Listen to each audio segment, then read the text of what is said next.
Hello friends, எல்லோருக்கும் வணக்கம். Welcome to young investor channel. Markets பார்த்துருப்பீங்க. ஸோ மார்க்கெட் இன்றைக்கி ஒரு நெகட்டிவ் ட்ரெண்டில் தான் ட்ரேட் ஆகிட்டு இருக்கு. நிஃப்டி 50 25,901 பாயிண்ட்ஸில் ட்ரேட் ஆகுது. 152 பாயிண்ட்ஸ் கிட்ட நெகட்டிவில் இருக்குது. சென்செக்ஸ் 496 பாயிண்ட்ஸ் கிட்ட நெகட்டிவில் இருக்குது. 84,500 பாயிண்ட்ஸில் ட்ரேட் ஆகுது. இது போக பேங்க் நிஃப்டி 58,145 பாயிண்ட்ஸில் ட்ரேட் ஆகிட்டு இருக்கு. 239 பாயிண்ட்ஸ் கிட்ட பேங்க் நிஃப்டி நெகட்டிவில் இருக்குது. பேங்க் நிஃப்டியில் கனரா பேங்க் இன்றைக்கி 2.5% பாசிட்டிவ், ஃபெடரல் பேங்க் ஒரு ஃப்ளாட் பாசிட்டிவில் இருக்குது. Remaining State Bank of India, ICICI bank, Axis bank, Bank of Baroda, HDFC bank, IDFC first bank இதெல்லாம் ஃப்ளாட் நெகட்டிவில் இருக்குது. AU small finance bank, Kotak Mahindra bank, Punjab national bank இதெல்லாம் ஃப்ளாட் நெகட்டிவில் தான் இருக்குது. இண்டஸ்இண்ட் பேங்க் மட்டும் ஒரு 1% நெகட்டிவ் ட்ரெண்டில் ட்ரேட் ஆகிட்டு இருக்காங்க பேங்க் நிஃப்டியில். ஸோ இன்றைக்கி மார்க்கெட் பார்த்தீங்கன்னா தர்ம அடி விழுந்திருக்கு, நெகட்டிவ் ட்ரெண்டில் தான் மூவ் ஆகிட்டு இருக்குது. இது போக செக்டார் வைஸ்னு எடுத்து பார்க்கும்போது கூட இன்றைக்கி மார்க்கெட் தர்ம அடி தான். எல்லா செக்டாருமே நெகட்டிவில் தான் இருக்குது. ஸோ பயங்கரமாக அடி விழுந்ததுன்னா finance, metal, service, pharma, technology, consumer, infra, auto, energy, banking, PSU bank, reality, cement, BSE last செக்டாரில் இருக்குது நெகட்டிவில். பயங்கரமாக அடி விழுந்ததுன்னா ஃபினான்ஸ் செக்டார் தான் பயங்கரமாக அடி விழுந்திருக்கு. இது போக ஃபார்மா செக்டார்லையும் பார்த்தீங்கன்னா ரெட்டிஸ் இன்றைக்கி தர்ம அடி. ரெட்டிஸ் 6% மேலே கிராஷ் ஆச்சு. 1181 வரைக்கும் போனது. இப்போ 1198 ட்ரேட் ஆகிட்டு இருக்குது. 4% மேலே நெகட்டிவ். சிப்லா 2% மேலே நெகட்டிவில் இருக்குது. Divi's Laboratories, Glenmark Pharma 1.5% positive. Lupin, Sun Pharma, Aurobindo Pharma flat negative ட்ரெண்டில் ட்ரேட் ஆகிட்டு இருக்குது. இன்றைக்கி ரெட்டிஸ் தர்மடி வாங்குறதுக்கு ஒரு முக்கிய ரீசன் இருந்துச்சு. நேற்றே வந்துருந்துச்சு. நான் காலத்தில் தான் அந்த நியூஸை பார்த்தேன். என்னென்னா இவங்களுக்கு ஒரு நோட்டீஸ் ஆஃப் நான் காம்ப்ளியன்ஸ் ஃபார்மசிட்டிக்கல் ட்ரக்ஸ் டைரக்டரேட் கனடாட்டேருந்து பார்த்தீங்கன்னா அந்த நோட்டீஸ் ஆஃப் நான் கம்ப்ளைண்ட்ஸ் வந்திருக்கு. எதுக்குன்னா இவங்களோட அந்த அப்ரிவேட்டட் நியூ ட்ரக் சமிஷன், செமாக்யூல்டைட் இன்ஜெக்ஷனோட அந்த சமிஷனுக்கு பார்த்தீங்கன்னா எக்ஸ்ட்ரா கிளாரிஃபிகேஷன் வந்து கனடா டைரக்டரேட், அந்த ட்ரக்ஸ் டைரக்டரேட் வந்து கேட்டிருக்காங்க. செமாக்யூல்டைட் இன்ஜெக்ஷனுக்கு நீங்கள் சில அவுட்லைன்ஸை வந்து அடிஷ்னல் இன்ஃபர்மேஷன் கிளாரிஃபிகேஷனுக்கு வேண்டி சமிஷன் பண்ணுங்க அப்படின்னு சொல்லி. ஸோ அந்த பேஸில் ரெட்டிஸ் இன்றைக்கி போட்டு பொழந்து எடுத்திருக்காங்க. ஸோ ரெட்டிஸ் வந்து 1200 பிரேக் பண்ணியிருக்கு. இன்றைக்கி 4% ஒரே நாளில் கிராக் ஆகிருக்கு. ஸோ 1-2 பொறுமையாக யூஸ் பண்ணிக்கலாங்கிறது என்னோட ஒப்பீனியன். இது மட்டும் இல்லாமல் யூஎஸ்எஃப்டி என்ன சொல்லியிருக்காங்கன்னா, அந்த பயோசிமிலருக்கு பார்த்தீங்கன்னா அப்ரூவலுக்கு ஸ்பீடப் கொடுத்துருக்காங்க டொமஸ்டிக் சேல்ஸை பூஸ்ட் பண்ணுறதுக்கு வேண்டி. யூஎஸ்எஃப்டி வந்து நியூ டிராஃப்ட் கைட்லைன்ஸ் கொடுத்துருக்காங்க. அதாவது simplify and speed of biosimilar development. என்ன சொல்கிறாங்கன்னா, காஸ்ட்லி ஸ்டடீஸை ரெடியூஸ் பண்ணிவிட்டு அனாலிட்டிக்கல் டெஸ்டிங் அலோவ் பண்ணுறாங்க. இதனால் எந்தெந்த கம்பெனிஸ் பெனிஃபிட்னா Biocon, Doctor Laboratories, Lupin, Sun Pharma. Actually US biosimilar மார்க்கெட்டில் இவங்களோட ப்ரெசன்ஸ் இன்னும் எக்ஸ்பேண்ட் ஆகும் அப்படின்னு சொல்லியிருக்கிறாங்க. ஸோ இது வந்து ஃபார்மா செக்டாருக்கு ஒரு பாசிட்டிவ் அப்டேட்டாக இருக்குது. நெக்ஸ்ட்டு பார்த்தீங்கன்னா சிப்லாவோட Q2 ரிசல்ட்ஸ் வந்திருக்கு. ஆக்சுவலி யூஎஸோட சேல்ஸ் பார்க்கும்போது சீக்வென்ஷியல் பேஸில் க்ரோத் காமிச்சிருக்கு. இயர் பேஸில் ஃப்ளாட்டாக இருக்குது. $233 மில்லியன் பார்த்தீங்கன்னா உங்களுக்கு யூஎஸ் சேல்ஸ் நடந்திருக்குன்னு சொல்லியிருக்கிறாங்க. ஆக்சுவலி மோட்டிலால் ஓசல் ப்ரொஜெக்ட் பண்ணது யூஎஸோட சேல்ஸ் 12% விழும் இயர் பேஸில் அப்படின்னு சொல்லி மென்ஷன் பண்ணியிருக்காங்க. அது மட்டும் இல்லாமல் ஃபினான்ஷியல் 26ல் சிப்லா வந்து ரெஸ்பிரேட்டரி அசட்ஸில், அது வந்து ஜெனரிக் அட்வயர் நெக்ஸ்ட்டு 4th குவார்ட்டரில் வந்து பார்த்தீங்கன்னா ஒரு 4 ரெஸ்பிரேட்டரி அசட்ஸில் வந்து லான்ச் பண்ணுவாங்க அப்படின்னு சொல்லியிருக்கிறாங்க. சிப்லாவோட நெட் ப்ராஃபிட் 3.8% இன்க்ரீஸ் ஆகிருக்கு. 1351 கோடியாக இருக்குது. ரெவன்யூ 7589 கோடியாக இருக்குது. 7.6% இன்க்ரீஸ் ஆகிருக்கு. எபிட்டா 1894 கோடியாக இன்க்ரீஸ் ஆகிருக்கு ஃப்ளாட்டாட்டு. மார்ஜின் பார்த்தீங்கன்னா 26.7%லேருந்து 25% குறைஞ்சிருக்கு. இது போக இந்தியாவோட ஃபார்முலேஷன் பிஸ்னஸ் 7% வளர்ந்துருக்கு. 3146 கோடியாக இருக்குது. ஆனால் எஸ்டிமேட் பண்ண க்ரோத் தான் வந்திருக்கு. ஆஃப்ரிக்கா பிஸ்னஸ் 5% வளர்ந்துருக்கு. Next emerging market and European market ஒரு 15% வளர்ந்துருக்குன்னு சொல்லியிருக்கிறாங்க. சிப்லாவோட புது சிஇஓ இப்போ கரண்டாட்டு குளோபல் லெவலில் சிஇஓவாக இருக்கிற அச்சின் குப்தா அவர் வந்து பார்த்தீங்கன்னா புதுசாட்டு சிஇஓட்ட அப்பாயின்ட் பண்ணுவாங்க April 1, 2026 நெக்ஸ்ட் 5 இயர் பீரியடுக்கு. இது வந்து சிப்லா கொடுத்த ரிசல்ட்ஸ் அப்டேட்டு. ஸோ ஓரளவு ரிசல்ட்ஸ் மார்ஜின் அடி வாங்கியிருக்கு. எபிட்டா ஃப்ளாட்டாக இம்ப்ரூவ் ஆயிருக்கு. ப்ராஃபிட்டும் ஒரு 3% இம்ப்ரூவ் ஆயிருக்கு. ரெவன்யூ 7% இன்க்ரீஸ் ஆயிருக்கு. ஆனால் யூஎஸ் சேல்ஸ் வந்து பார்த்தீங்கன்னா எதிர்பார்த்த அளவில் கொஞ்சம் மங்கலாயிருக்கு. ஏன்னா அந்த ரெவியூ லிமிட்டோட காம்படிஷன் இருந்ததுனால இந்த சேல்ஸ் வந்து அஃபெக்ட் ஆயிருக்கு அப்படின்னு சொல்லியிருக்காங்க. இது வந்து சிப்லா போஸ்ட் பண்ண ரிசல்ட்ஸ் அப்டேட். இன்றைக்கி ஸ்டாக் ப்ரைஸ் 2.5% நெகட்டிவில் தான் ட்ரேட் ஆகிட்டு இருக்குது மார்க்கெட்டில். கனரா பேங்கோட Q2 ரிசல்ட்ஸ் வந்திருக்கு. ஆக்சுவலி இந்த குவார்ட்டரில் அவங்களோட என்பிஏ, கிராஸ் என்பிஏ 27,040 கோடியாக இருக்குது. அது மாதிரி நெட் என்பிஎம் பார்த்தீங்கன்னா குறைச்சிருக்கிறாங்க. இது போக நெட் இன்ட்ரெஸ்ட் இன்கம் 2% குறைஞ்சிருக்கு. 9141 கோடியாக இருக்குது. நெட் ப்ராஃபிட் 19% இம்ப்ரூவ் ஆயிருக்கு. ஆக்சுவலி இயர் பேஸில் 19% நெட் ப்ராஃபிட் இன்க்ரீஸ் ஆகிருக்கு. 4774 கோடியாக இருக்குது. கனரா பேங்கோட ப்ரொவிஷன் 2354 கோடியாக இருக்குது. இது ப்ரீவியஸ் குவார்ட்டரை கம்பேர் பண்ணும்போது இன்க்ரீஸ் ஆகிருக்கு. குளோபல் அட்வான்சஸ் 13.74% இருக்குது. நெக்ஸ்ட் டெபாசிட் 13.40% க்ரோத் காமிச்சிருக்குது. இது போக ஸ்லிப்பேஜ் ரேஷியோ 0.76% இருக்குது. 24 பேசிஸ் பாயிண்ட் இம்ப்ரூவ் ஆயிருக்குன்னு சொல்லியிருக்கிறாங்க. ஆஃப்டர் த ரிசல்ட்ஸ் இன்றைக்கி ஸ்டாக் ப்ரைஸ் 3% பாசிட்டிவ் ட்ரெண்டில் தான் ட்ரேட் ஆகிட்டு இருக்குது. ஸோ இது வந்து கனரா பேங்க் போஸ்ட் பண்ண ரிசல்ட்ஸ் அப்டேட். நெக்ஸ்ட் பார்த்தீங்கன்னா 2 IPO. Actually grey market premium நான் இப்போ ஓப்பனாகிட்டே சொல்லிடுறேன். இப்போ வரைக்கும் ஒர்க்லா இந்தியாவும் சரி, அது மாதிரி அந்த ஸ்டட் அசசரிஸ் ரெண்டுமே கிரே மார்க்கெட் ப்ரீமியம் 10% தான் இருக்குது. ஒரு 20% கிட்ட இருந்துச்சு ரெண்டு இதுக்குமே. இப்போ ரெண்டு இதுவுமே பார்த்தீங்கன்னா கிரே மார்க்கெட் ப்ரீமியம் ஒரு லாஸ்ட் 3 டேஸில் கிராஷ் ஆயிருக்கு. ஸ்டட்ஸ் அசசரிஸுக்கு பார்த்தீங்கன்னா லிஸ்டிங் எண் வந்து ஒரு 9.23% தான் இப்போ வரைக்கும் காட்டுது. அது மாதிரி ஒர்க்லா இந்தியாவுக்கும் அவ்வளோதான் வருது. ஒர்க்லா இந்தியா ஐபிஓக்கும் 9% சம்திங் தான் லிஸ்டிங் எண் இருக்குது. ஸோ அப்ளை பண்ணுறவங்க கேர்ஃபுல்லாக அப்ளை பண்ணிக்கோங்க. பெருசாக எக்ஸ்பெக்டேஷனை எதிர்பார்த்து அப்ளை பண்ணாதீங்க. இவ்வளோ தான் லிஸ்டிங்னு காட்டுது கிரே மார்க்கெட் ப்ரீமியம் வச்சு பார்க்கும்போது. நெக்ஸ்ட் பன்சாலி இன்ஜினியரிங்கோட ப்ராஃபிட் பார்த்தீங்கன்னா 12% விழுந்திருக்கு இந்த ரிசல்ட்ஸில். 40 கோடி பண்ணியிருக்கிறாங்க. மார்ஜினும் 15% இருக்குது. ஆனால் அது கொஞ்சம் இன்க்ரீஸாக இருக்குது. எபிட்டா 7.5% விழுந்திருக்கு. 49 கோடியாக இருக்குது. ரெவன்யூ 11% விழுந்திருக்கு. 325 கோடியாக இருக்குது. கோரமண்டல் இன்டர்நேஷனல் ஆக்சுவலி ரெவன்யூ 30% இன்க்ரீஸாக இருக்குது. 9654 கோடியாக இருக்குது. நெட் ப்ராஃபிட் 21.2% இன்க்ரீஸாக இருக்குது. 805 கோடியாக இருக்குது. எபிட்டா 17.6% இன்க்ரீஸாக இருக்குது. 1147 கோடியாக இருக்குது. மார்ஜின் பார்த்தீங்கன்னா 11.9% இருக்குது. யூனியன் பேங்க் ஆஃப் இந்தியாவோட ரிசல்ட்ஸ் வந்திருக்கு. ஆக்சுவலி இந்த குவார்ட்டரில் அவங்களோட என்பிஎஸ் பார்க்கும்போது 3.53லேருந்து 3.29% என்பிஏ குறைச்சிருக்கிறாங்க. ப்ரொவிஷனும் 16% குறைச்சிருக்கிறாங்க.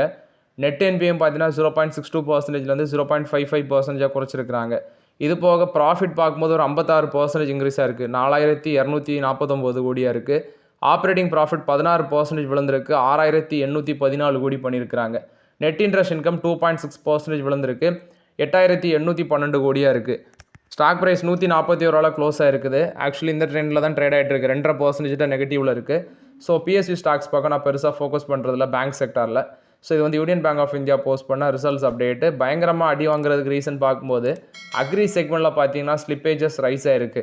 இது மட்டும் இல்லாமல் கேஷ் ரிகவரிஸ் பார்க்கும்போது 1113 கோடியாக இருக்குது. அக்ரி போர்ட்ஃபோலியோ தான் பார்த்தீங்கன்னா டிக்ளைன் ஆயிருக்கு. 1.91 lakh crore 1.68 lakh crore குறைஞ்சிருக்குன்னு சொல்லியிருக்கிறாங்க. ஃப்ரெஷ் ஸ்லிப்பேஜஸும் 2199 கோடியிலேருந்து 1985 கோடியாட்டு குறைஞ்சிருக்கு. அட்வான்சஸ் 5% இன்க்ரீஸாக இருக்குது.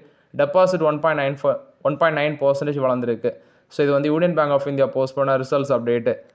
என்டிபிசி க்ரீன் எனர்ஜியோட ரிசல்ட்ஸ் நெட் ப்ராஃபிட் 135% இன்க்ரீஸாக இருக்குது. 86.38 crores பண்ணியிருக்கிறாங்க. டோட்டல் இன்கம் 25% இன்க்ரீஸாக இருக்குது இந்த குவார்ட்டரில். கன்சாலிடேட் ப்ராஃபிட் 36.969 crores இருக்குது இந்த குவார்ட்டரில். அது போக டோட்டல் இன்கம் 656 கோடியாக இருக்குது. இதுவும் ஒரு நல்ல க்ரோத் இருந்திருக்கு. October 25 பார்த்தீங்கன்னா இவங்க ஒரு ப்ராஜெக்டை கம்ப்ளீட் பண்ணியிருக்கிறாங்க. குஜராத்தில் 9.9 மெகாவாட் விண்ட் ப்ராஜெக்ட் குஜராத்தில் கம்ப்ளீட் பண்ணியிருக்காங்க. கமர்ஷியல் ஆப்ரேஷனுக்கு வந்திருக்குது. ஸோ அது மட்டும் இல்லாமல் 92.4 மெகாவாட் விண்ட் ப்ராஜெக்ட் வந்து பார்த்தீங்கன்னா புஜ் அப்படிங்கிற இடத்துல வேலை நடந்துட்டு இருக்குது போல். அது மட்டும் இல்லாமல் total install capacity commercial capacity இந்த குரூப்போடது 84,049 மெகாவாட்டாக இருக்குது. ஸோ என்டிபிசி க்ரீன் எனர்ஜிங்கிறது என்டிபிசியோட ஒன் ஆஃப் த சப்சிடரி தான். இது வந்து மினிஸ்ட்ரி ஆஃப் பவர் கீழே இருக்கிற கம்பெனி. இது வந்து என்டிபிசி க்ரீன் எனர்ஜி கொடுத்த results update. Next ICC Prudential mutual fund பார்த்தீங்கன்னா இப்போ டெம்பரவர்லி ஃப்ரெஷ் இன்வெஸ்ட்மெண்ட்டை மல்டிபிள் ஸ்கீமில் பண்ணுறதை ஹால் பண்ணுறாங்க. ஆக்சுவலி ஏன் அப்படின்னு சொல்லி தெரில. ஸோ நவம்பர் 3 வரைக்கும் பார்த்தீங்கன்னா இது நவம்பர் 3 எஃபெக்டிவ் வருதுன்னு சொல்கிறாங்க. இது வந்து போத் ரெகுலர் அண்ட் டைரக்ட் பிளான்ஸுக்கு வருது. நவம்பர் 3 எஃபெக்டிவ் வருது. அதாவது key schemes are under the suspension. குறிப்பாட்டு ICICI Prudential BSE Sensex index fund, ICICI Prudential Nasdaq 100 index fund, ICICI Prudential Nifty 50 index fund, ICICI Prudential Nifty 200 Momentum 30 Index Fund, ICICI Prudential Nifty 150 Index Fund, ICICI Prudential Nifty Next 50 Index Fund, ICICI Prudential Nifty Small Cap 250 Index Fund, ICICI Prudential Crisil IBX Financial Service 3 to 6 month Fund, ICICI Prudential Nifty GSEC December 2013 Index Fund, ICICI Prudential Asset Allocator Fund FOF, ICICI Prudential Bharat 22 FOF, ICICI Prudential Global Advantage Fund, ICICI Prudential Silver ETF Fund of Fund, ICICI Prudential Thematic Advantage Fund இதில் எல்லாமே halt பண்ணுறாங்க.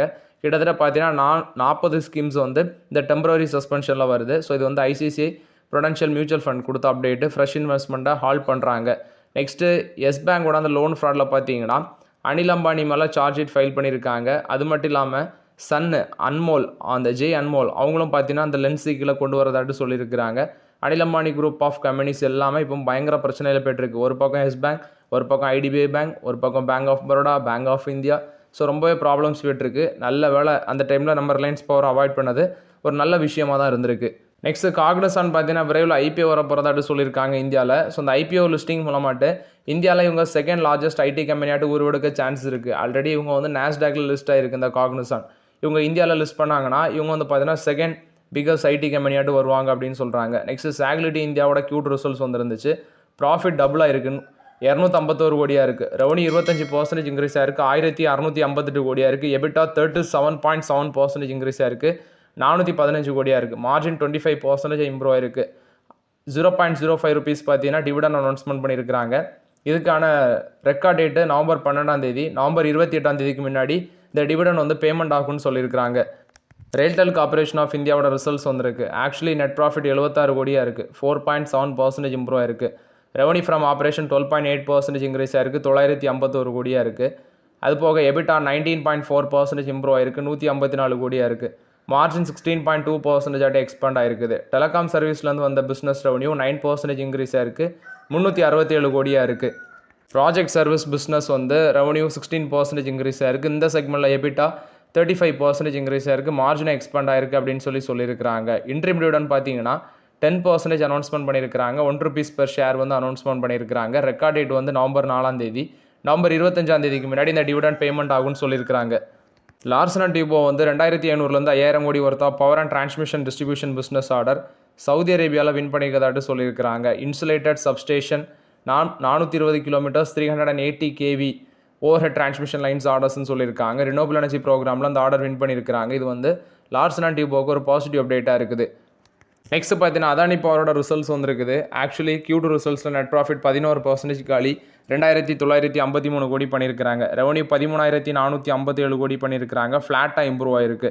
இது மட்டும் இல்லாமல் EBITDA 6001 கோடியாக இருக்குது, இதுவும் ஃப்ளாட்டாக இம்ப்ரூவ் ஆயிருக்குது.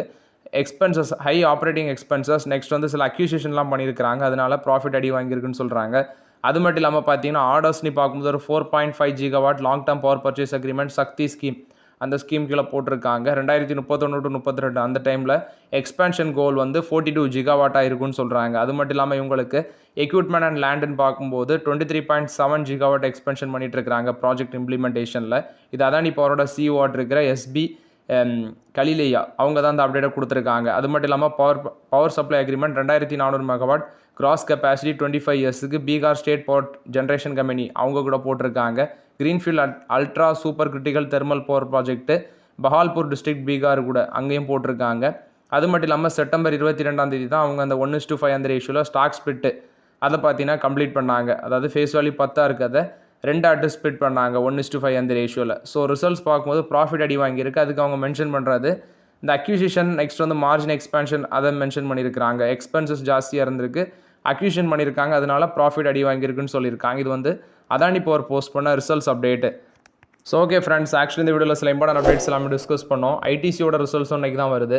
ஸோ முடிஞ்சால் சாயங்காலம் அப்டேட் பண்ணுறேன், இல்லைனா நாளைக்கு காலத்தால் அப்டேட் பண்ணுறேன். உடம்புக்கு ரொம்பவே கஷ்டமாக இருக்குது ஃபீவர்னால. ஸோ அதனால் பார்த்தீங்கன்னா இன்றைக்கி முடிஞ்சால் சாயங்காலம் அப்டேட் பண்ணிடுவோம், இல்லை நாளைக்கு காலையில் அப்டேட் பண்ணுறேன். ஸோ இந்த வீடியோ பயனுள்ளதாக இருந்துச்சுன்னா லைக் பண்ணுங்கள், சப்ஸ்கிரைப் பண்ணுங்கள், கமெண்ட் பண்ணுங்கள். Okay friends, thank you.